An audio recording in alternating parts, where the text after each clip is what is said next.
Hey everybody, welcome to DLD Drum School as always. Great to have you back. In this next of our reference videos, we are going to look at such an important subject, which is our grip. How do we hold the drumsticks? And as I've said in some of our other reference videos, this is not the most exciting video. We're not really going to be doing any playing, but trust me, if you've got the patience and perseverance to stick with these DLD Drum School methods and techniques, they will really help you to stand aside above people who just sit on and pick up sticks and bash away. Okay, we do not bash the drums, we are playing the drums. And grip is such an important subject, it has a whole video to itself, this video right now. So why is this so important? Well, as we've said in other videos, these drumsticks, this is our equipment, okay? And we need to make sure that the drumsticks are an extension of ourselves and of our rhythm and expression, rather than feeling that someone has just kind of given them to us and said, oh, here, mate, can you just kind of hold these like a hammer? You know, they're not hammers, they're drumsticks. So we want them to be an extension of us. And the more that we can control the sticks, the more that we are controlling our sound through the drum kit. Now, I think it's important to say at this stage that there are all sorts of different variations and techniques on this subject of grip and how we hold the sticks. So I'm going to be sharing with you what I recommend is a really useful, effective way of gripping these sticks. But do be aware that there may be slight variations that your drum teacher or others have shown you. And ultimately, the only question that you need to ask yourself is, do I have control? The way we hold these sticks, the way we control these sticks, are we in control of these sticks, or are we just kind of holding them like a lump of, like a hammer? Okay, we don't want that. So do we have control of the sticks? And if the answer is yes, then slight variations to what I'm about to show you is absolutely fine. So if you are starting out, or if you have found that the way you're holding the sticks is not quite right, let me talk you through from absolute basics, the way that I teach people to grip their and hold their stick from scratch, okay?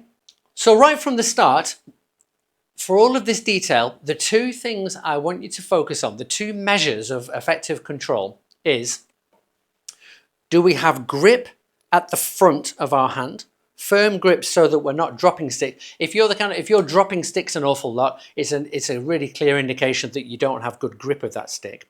So do we have grip at the stick firmly at the front? And do we have bounce of the stick at the back? So we're creating like a hinge here where the stick is able to hinge, but at the same time I've got grip. So grip at the front and bounce at the back at the same time. That's the difficulty, okay? Splitting the strength of your hand to be doing two different jobs at the same time. So what I very often find with students is they'll do one or the other, but they'll struggle to do both. So very often people will grip with everything, all of my fingers gripping tight. Now I've got very, very good grip, but I've got zero bounce. The stick is welded into my hand and there is no bounce. Now if there's no bounce, I end up having to use my arms to throw the stick rather than controlling and bouncing the stick, because I'm gripping with everything. What you'll very often find then, if that's commented on, people will then go the complete opposite way and relax everything. And now that stick is just wibbly wobbly, wobbling around inside my hand here. We can get away with this at sort of, beginner level drums. But trust me, as you get into more intermediate and advanced techniques, this is not going to work, because as always, I don't have control. And you will be dropping sticks and this stick will just slide out of your hand. Okay, so grip at the front and bounce at the back. That's what we're aiming for, creating this hinge with the thumb and the first finger. So if we strip this right back to basics, if you're struggling with this and you want to strip it down, like when people rebuild their golf swing, let's go right back to basics. Bear with me on this one, okay? Because it sounds a bit silly, but it works. So what I want you to imagine, that I am a good guy with a policeman, and over there is a bad guy right in front of me. The policeman says, who was it? And with my right arm, first of all, I point and I say, it was him. Now look how I'm pointing at you down this camera lens. It was him. I have a perfectly straight arm, and most importantly, my finger is completely in line with my forearm, okay? In line. I don't point with a crooked finger. I don't have crooked arms. We point with a straight line. Who was it? It was him.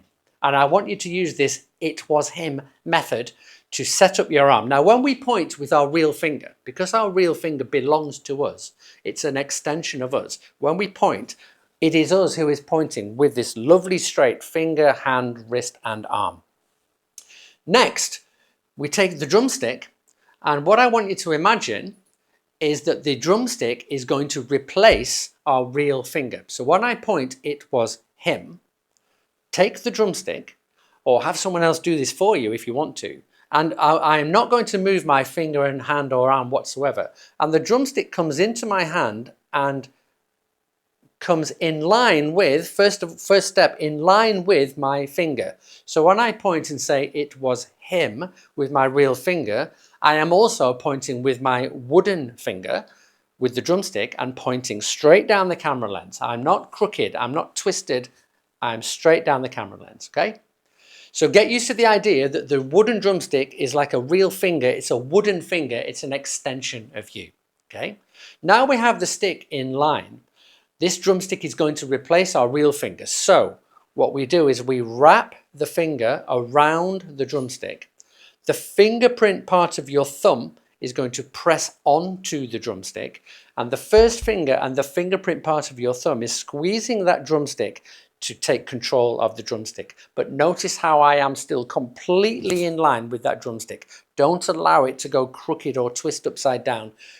It was him, and then the drumstick replaces, wrap the finger, grab the thumb. We have our hinge at the front. Now, some people may find it easier to kind of grip with everything first of all, because that's easier. And then, whilst you continue to grip with the thumb and first finger, we then ease off the back three fingers by literally just 1 centimeter, okay? If you can see in this camera here, I ease off by 1 centimeter. When I show you my hand, it looks like I'm gripping with everything. But when you see from the side, you can see I'm gripping with the thumb and finger, but I have a 1 centimeter gap. And that allows the stick to bounce. But to this camera here, I am still in a beautiful straight line. Okay, and that's what we're aiming for. You do exactly the same with the other hand, a double it was him, and then gently, keeping the sticks horizontal, we gently bend the elbows and put ourselves in position. What I do not want you to do is have this beautiful it was him. What we do not want to do is then lift up in the air and come down, because you've ruined the alignment. So horizontal sticks out here, keep those sticks horizontal to your position, either snare drum and hi-hat, or it might be a fill position. This is the position we want to adopt, here or here. Now, when you look down, look at those lovely V-shaped sticks. Notice how my sticks are either horizontal or gently pointing down. We don't want sticks pointing upwards. Imagine there's a little marble on the end of the stick. It does not want to roll down and hit your hand.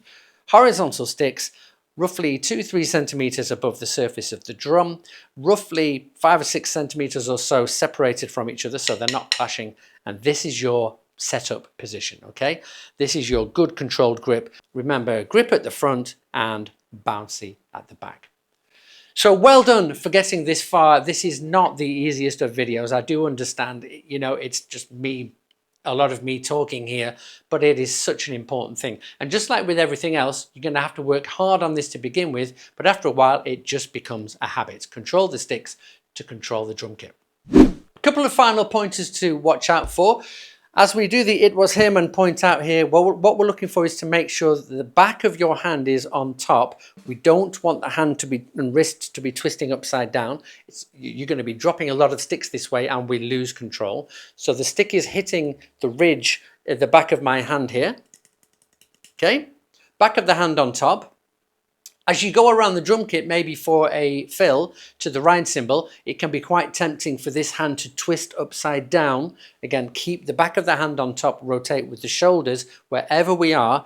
The back of the hand is on top and the stick is always in a beautiful straight line with your forearms wherever you take these drums. Careful to avoid what I call dogtails. If you find that the butt of the stick is starting to stick out here, this is going to encourage your wrist to start to hit with the drumstick more.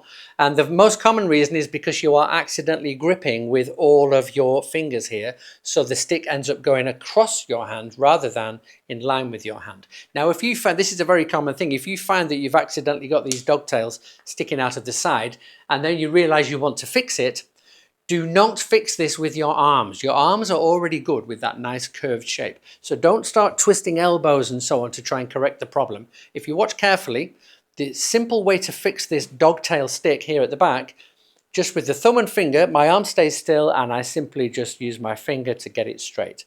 So it's all about the fingers from this angle going across my hand. I rotate with the thumb and finger to make sure the stick is in line with my arm.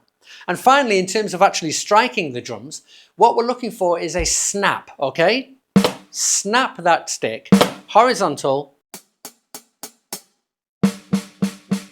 So we're not throwing the sticks with our arms. Remember those glasses of water, imaginary on our forearms. We don't use our arms particularly for hitting the drums. It's mostly about the hands and fingers. And we want to snap the stick. Starting horizontal, it's like a snapping movement. A little bit like if you put your hands together and snap your hands together, clap. So it's not open then close because that makes no sound, there's no energy. We would snap our hands together in the same way, snap the drumstick to create that whipping effect on whichever drum surface you are playing. So well done, a really, really useful lesson here. Keep reminding yourself, this is one of the most important elements of doing it like a drummer, the DLD drum school way. So keep working on that technique as part of your setup every single time you play. Keep on practicing and playing, keep on having loads of fun. Remember, everything you do, do it like a drummer. It really does make a difference. We'll see you in the next video.